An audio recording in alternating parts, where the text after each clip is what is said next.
Je m'appelle Maï Rocha et je suis l'heureuse lauréate du prix Mobilière 2019. Je viens de la photographie plutôt que la peinture, bien que j'ai commencé à faire de la photographie avec l'idée ou le plaisir de pouvoir faire avec l'appareil photo des peintures super rapides, donc de peindre avec de la lumière. Enfin, de travailler avec le rétroprojecteur, c'était une volonté d'ouvrir le travail aux spectateurs.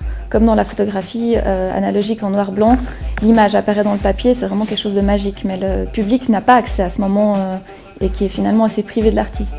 Et j'avais vu des performances où il y avait des gens qui me disaient en fait on a le sentiment que l'artiste s'amuse plus que le public. Et moi j'avais envie d'inverser ça.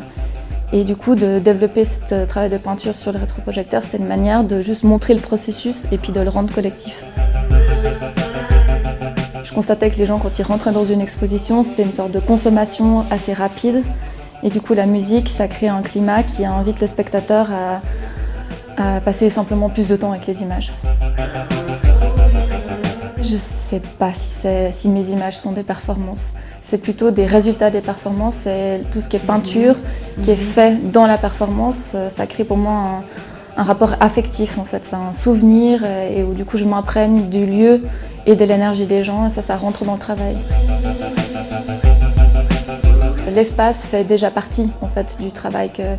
C'est pas dissocié, comme dans la photographie, souvent l'image fonctionne de manière autonome. Mais moi je ne vois pas mon travail comme ça. Moi, mon travail c'est toujours comment les images interagissent avec l'espace, avec la matière de l'espace. Par exemple, si c'est du béton, si c'est du bois, c'est deux expériences vraiment différentes.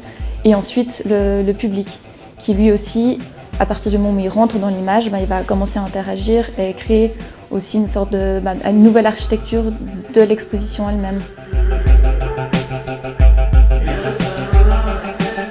Ça fait partie d'une stratégie en fait, de créer des images qui sont aujourd'hui qu'on ne peut pas consommer en fait, à travers des réseaux sociaux ou à travers le digital.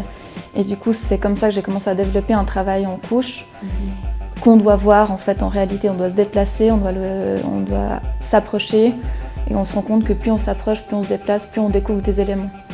Et j'ai envie que ce travail en couche permette d'aller toujours plus profond. Et que ça fasse un miroir par rapport à ce qu'on vit aujourd'hui et par rapport au monde. C'est vraiment des images qui sont censées avoir une sorte, qui puissent percuter aujourd'hui. Mon inspiration première, je pense qu'elle vient du monde, de mon rapport au monde, en fait, de comment je ressens les choses par rapport à notre société. Et dans les dernières années, ce qui est ressorti aussi très fort, c'est la nature et les dessins qui sont naturellement présents dans la nature, que je trouve d'une beauté bouleversante. Et forcément dans un rapport à l'écologie, sur ces grandes questions finalement très lourdes, je trouve que ça crée un pendant léger et très beau.